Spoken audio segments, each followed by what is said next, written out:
সারা দেশে উৎসাহ উদ্দীপনার মধ্য দিয়ে পালিত হয়েছে পহেলা বৈশাখ, বাংলা নববর্ষ ১৪৩২। বাঙালির সাংস্কৃতিক ঐতিহ্য ও সম্প্রীতির প্রতীক এই দিনটি উদযাপনে রাজধানী ঢাকা সহ দেশের বিভিন্ন স্থানে আয়োজিত হয়েছে নানা রকম অনুষ্ঠান। ঢাকা বিশ্ববিদ্যালয়ের চারুকলা অনুষদের আয়োজনে সকালে মঙ্গল শোভাযাত্রা বের হয়।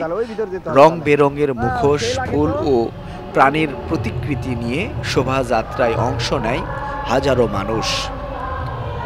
এই শোভাযাত্রার মূল উদ্দেশ্য হল অশুভ শক্তিকে দূরে ঠেলে নতুন বছরের শুভ সূচনা করা।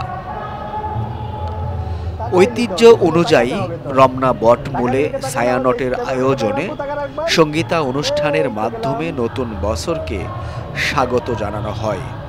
এ বছরও রবীন্দ্রনাথ ঠাকুরের এসো হে বৈশাখ এসো এসো গানের মাধ্যমে শুরু হয় নববর্ষের আনুষ্ঠানিকতা। দেশের গুণী শিল্পীরা লোকসঙ্গীত, রবীন্দ্রসঙ্গীত ও নজরুল গীতি পরিবেশন করে উপস্থিত দর্শকদের মন্ত্রমুগ্ধ করেন। পহেলা বৈশাখে ব্যবসায়ীরা নতুন খাতা খোলেন, যা হালখাতা নামে পরিচিত।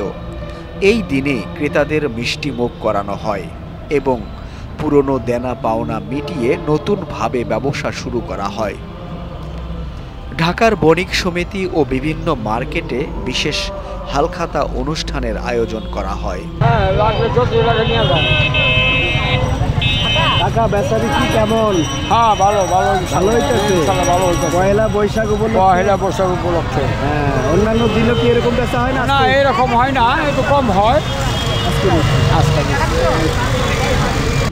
শহরের পাশাপাশি গ্রামীণ অঞ্চলেও পহেলা বৈশাখ উদযাপিত হয় ভিন্নভাবে।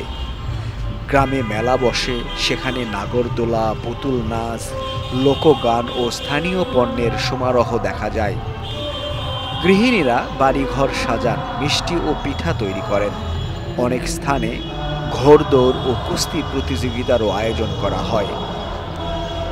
পহেলা বৈশাখ ধর্ম, বর্ণ, গোত্র নির্বিশেষে সব বাঙালির উৎসব। হিন্দু, মুসলিম, বৌদ্ধ, খ্রিস্টান সহ সকল সম্প্রদায়ের মানুষ এই দিনে একত্রিত হয়ে আনন্দ ভাগাভাগি করে নেয়। এটি বাংলাদেশের সমাজে সম্প্রীতির একটি উজ্জ্বল দৃষ্টান্ত।